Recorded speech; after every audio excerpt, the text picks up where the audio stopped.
L'Amoura, 8h du matin ce 15 septembre 2019, départ de la version 100 km de la Forestière. Plus de 300 VTTistes ont rendez-vous avec une course de légende. À la recherche d'aventure ou de performance, leurs buts sont différents, mais tous perpétuent le mythe d'une épreuve de presque 30 ans.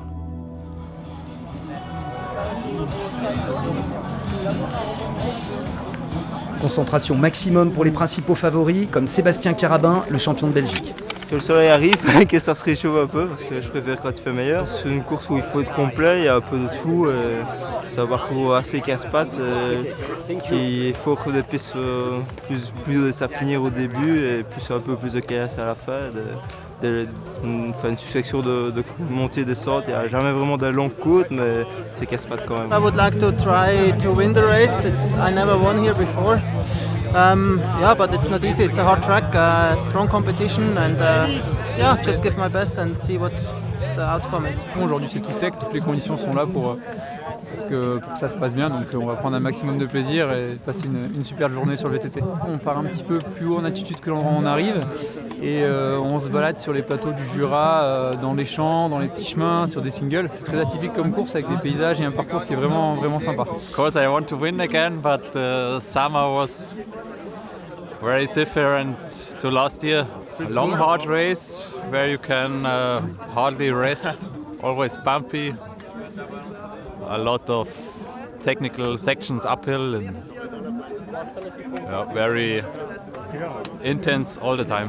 De grands noms, mais aussi des anonymes en quête d'aventure, de challenges et de défis personnels. Allez, on est prêt. C'est la première fois que je viens. Je ne connaissais pas, c'est magnifique, c'est vallonné, c'est joli. Ouais. Première fois qu'on fait la Forestière, on est venu à 8, 5 sur le 100 km et 3 sur la randonnée. Bon, on va essayer d'avoir des bonnes sensations puis se faire plaisir. Le côté défi des 100 km. C'est toujours la recherche de l'effort, de nouvelles épreuves. C'est parti, go!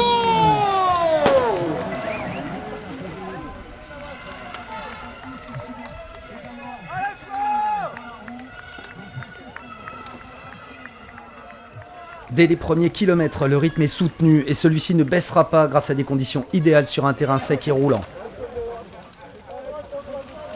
Emmené par le coureur local du team La Forestière Icône, Florian Buffard, c'est un peloton qui s'étire lentement dès les premières centaines de mètres. On comprend rapidement que cette Forestière sera une course de costaud et qu'il faudra des cuisses et de l'endurance pour briller aujourd'hui. Fidèle à sa réputation, la course sera sélective sur un parcours exigeant. Aujourd'hui, malheur aux vaincus. Mais la Forestière, ce n'est pas qu'une course marathon, c'est aussi une grande fête du vélo, cyclo et VTT pour tous les goûts et tous les niveaux. La Forestière, c'est avant tout une fête et on attache une importance particulière à accueillir tous les VTTistes, qu'ils soient amateurs ou pros, mais également compétiteurs et randonneurs. L'idée, c'est que tout le monde puisse participer à cette fête.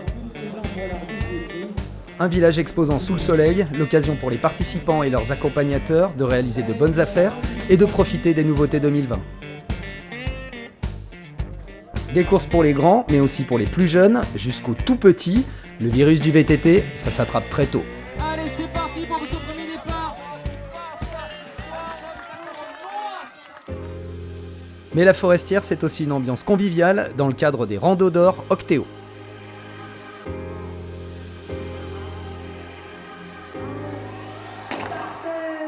On propose des randos notamment en VTT, avec différents niveaux. Ça va de la 20 km familiale, la 40 km, un nouveau format qui est la 60-80. Cette rando a le gros avantage de permettre aux gens de penser non pas au kilomètre, dire je vais faire 60 ou je vais faire 80, mais ils prennent le départ de la 60-80 et c'est au 55e kilomètre qu'ils réfléchissent et qui se disent j'en fais encore 5 ou j'en fais encore 25.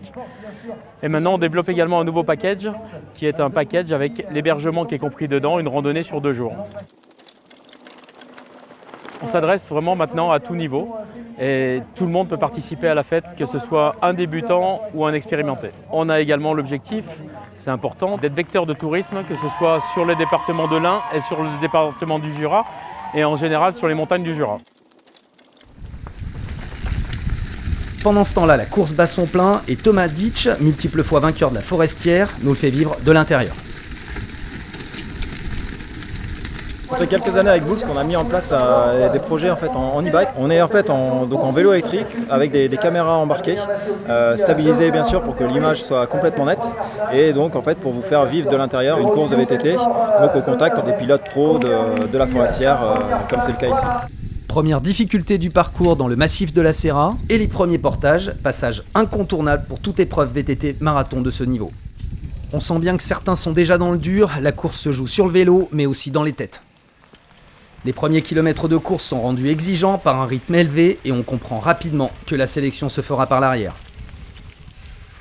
Après 10 km de course, au Boulu, c'est un peloton d'une quinzaine d'unités qui s'est formé, emmené par Pierre Billot, premier français qu'on retrouvera sur la ligne d'arrivée, et à l'arrière, Arnaud Rapillard en fait les frais, il montre déjà quelques signes de faiblesse. Première descente du parcours, la tendue, 6 km de format descendant sur cette version marathon. Pendant ce temps-là, d'autres VTTistes se sont donné rendez-vous à Arban pour en découdre, version enduro, sur des parcours plus qu'engagés.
Retour à la course au passage sur Saint-Claude et l'écrémage continue.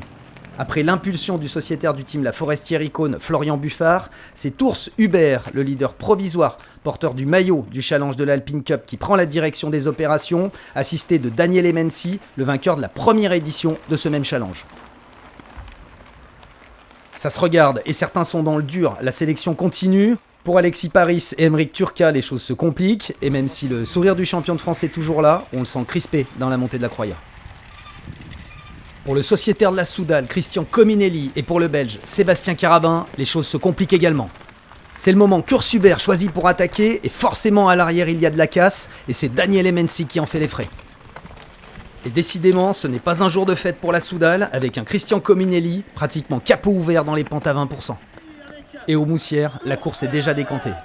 Sous vos applaudissements à la poursuite d'Urs. Un maximum de bruit avec le partenariat bien sûr qui est dans la bagarre ici, Pierre Billot qui l'accompagne.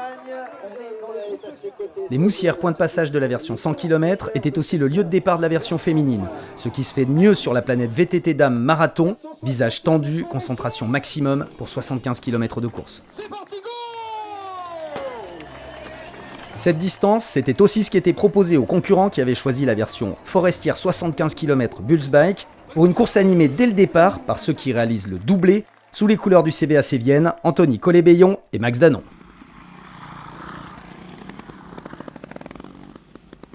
Peu avant la borne au Lyon, lieu historique de la Résistance, à un peu plus de 40 km de l'arrivée, le patron Urs Hubert a pris la course à son compte. Mais derrière, rien n'est joué, même si Andreas Sivald et Daniel Emensi ont semblé prendre une option sur le podium au Crêt de Verbier.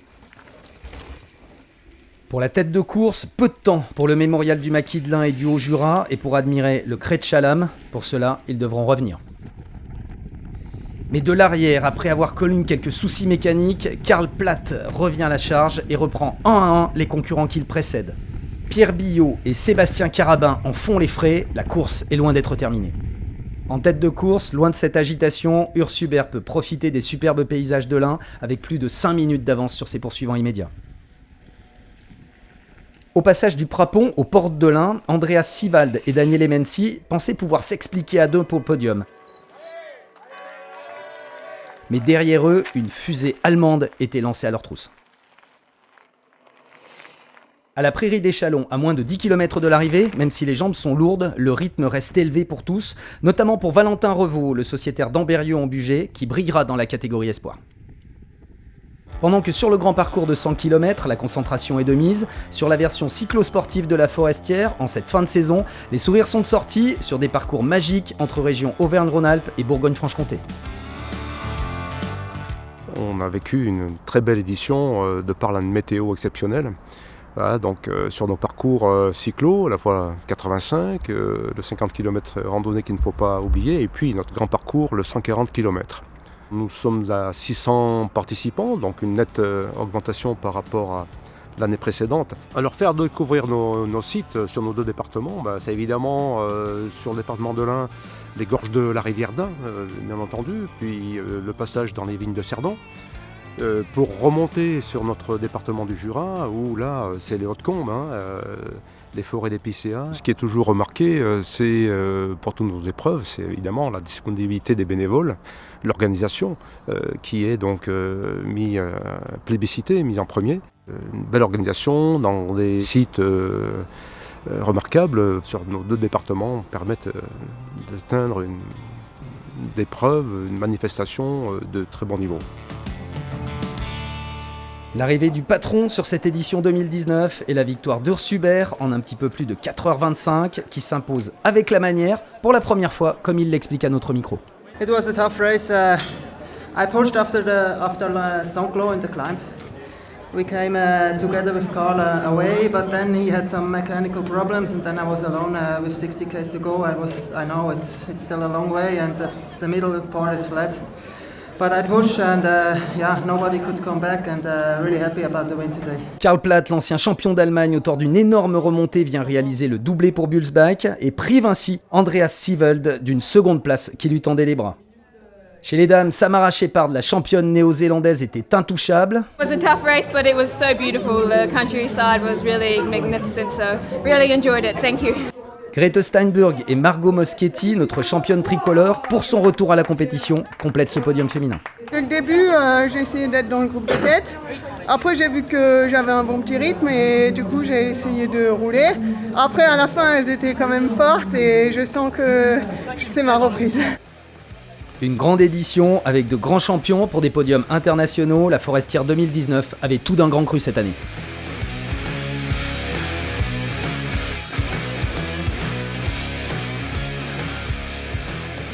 À l'issue de cette épreuve, le Challenge Alpine Cup sacrait son roi et sa reine. Après les 4 mythiques épreuves européennes marathon, l'Aérobike Sud-Tyrol Dolomite, la MB Race, le Grand Raid BCVS et la Forestière Bulsbach, c'est Michele Wittlin la Suisse et Urs-Hubert qui s'emparaient des trophées 2019. La Forestière 2019, c'est vous qui en parlez le mieux. Magnifique, les paysages, le parcours, l'organisation, c'était vraiment top. Et l'accueil aussi, quoi. C'est beau, impeccable, beau temps, un beau parcours. Plus difficile dans les descentes, mais très bien dans les montées. Donc ça s'est plutôt pas trop mal passé, moi qui suis habitué plus au format XCO. C'était sympa, on a eu bien assez chaud. C'était une bonne expérience. Pour faire partie du mythe, rendez-vous les 12 et 13 septembre 2020 pour la 30e édition.